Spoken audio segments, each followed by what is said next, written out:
పశ్చిమ గోదావరి జిల్లా ఆకువిడిలో హైటెన్షన్ నెలకొంది. ఇవాళ రామాలయ పునర్నిర్మాణానికి AP deputy speaker Raghurama Krishnaraju దంపతులు శంకుస్థాపన చేయనున్నారు. ఆలయ నిర్మాణాన్ని కొన్ని వర్గాలు వ్యతిరేకిస్తూ ఆందోళనకు దిగాయి. నిర్మాణ పనులు అడ్డుకుంటామని బీఎస్పీ రాష్ట్ర కమిటీ నేతలు ప్రకటించారు. మరోవైపు రామ భక్తులు అధిక సంఖ్యలో తరలి రావాలని డిప్యూటీ స్పీకర్ రఘురామ కృష్ణరాజు పిలుపునిచ్చారు. ఈ నేపథ్యంలో పోలీసులు భారీ బందోబస్తును ఏర్పాటు చేశారు. పలువురు బీఆర్పీ నేతలను అదుపులోకి తీసుకున్నారు.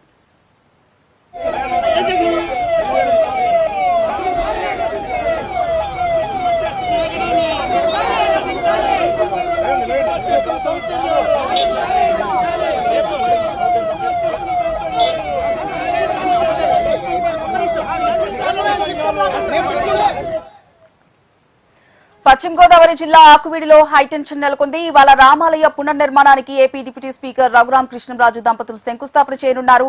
ఆలయ నిర్మాణాన్ని కొన్ని వర్గాలు వ్యతిరేకిస్తూ ఆందోళనకు దిగాయి. ఇదే అంశానికి సంబంధించి మరింత సమాచారం మా కరెస్పాండెంట్ భాను అందిస్తారు. భాను, చెప్పండి, రామాలయ నిర్మాణాన్ని బీఆర్ఎస్పీ నేతలు వ్యతిరేకిస్తున్నట్టుగా తెలుస్తోంది. దీనికి గల కారణాలేంటి?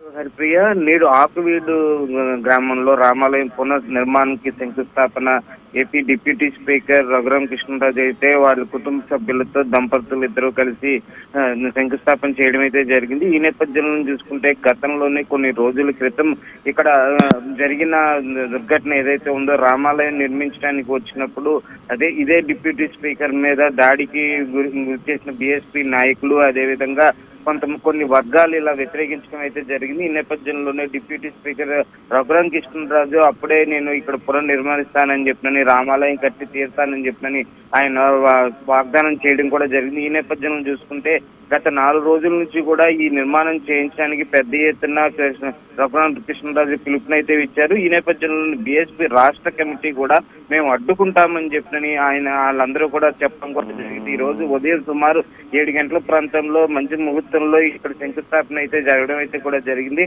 రామభక్తులు వేలాదిగా తరలి వస్తారని చెప్పిన ట్రిబ్యునల్ కూడా ఇప్పటికే చెప్పడం, అలాగే రామభక్తులు కూడా తరలి రావడం కూడా జరిగింది. ఇప్పటికే అక్కడ జిల్లా ఎస్పీ, పశ్చిమ గోదావరి జిల్లా ఎస్పీ ఎవరైతే ఉన్నారో ఆయన ఇప్పటికే భారీ బందోబస్తు ఏర్పాట్లు కూడా చేశారు. ఈ నేపథ్యం చూసుకుంటే బీఎస్పీ నేతలని కూడా పోలీసులు ఎక్కడికెక్కడ అదుపులో తీసుకున్నారు. కొంతమందిని అరెస్ట్ చేశారు, మరి కొంతమందిని మార్గ మధ్యలోనే అడ్డుకుంటాకు వచ్చిన వాళ్ళని అక్కడ అరెస్ట్ చేయడం కూడా జరిగింది. మనం విజువల్స్ లో చూస్తున్నట్టు ఇక్కడ ప్రతి చోట కూడా కొన్ని వందల మంది పోలీసులతో ఇక్కడ బందోబస్తు చేయడం అయితే కూడా జరిగింది. దీనికి కైకలూరు ఎమ్మెల్యే కామినేని శ్రీనివాస్, అదేవిధంగా ట్రిబ్యునల్ కూడా పాల్గొన్నారు. బీజేపీ నాయకులందరూ కూడా దీంట్లో పాల్గొనడం కూడా జరిగింది. రామాలయ పునర్నిర్మాణ శంకుస్థాపన చేసిన డిప్యూటీ స్పీకర్ రఘురామ కృష్ణరాజు దంపతులు, అదేవిధంగా కొంతమంది రామభక్తులు కూడా ఇక్కడ పాల్గొనడం కూడా జరిగింది. వేలాది మందిని, సుమారు చెప్పడం అయితే మటుకి 3000 మంది బీఎస్పీ నాయకుల్ని అదుపులో తీసుకున్నామని చెప్పని సమాచారం అయితే ఉంది. ఈ నేపథ్యంలో చూసుకుంటే గతంలో జరిగిన దుర్ఘటన ఏదైతే ఉందో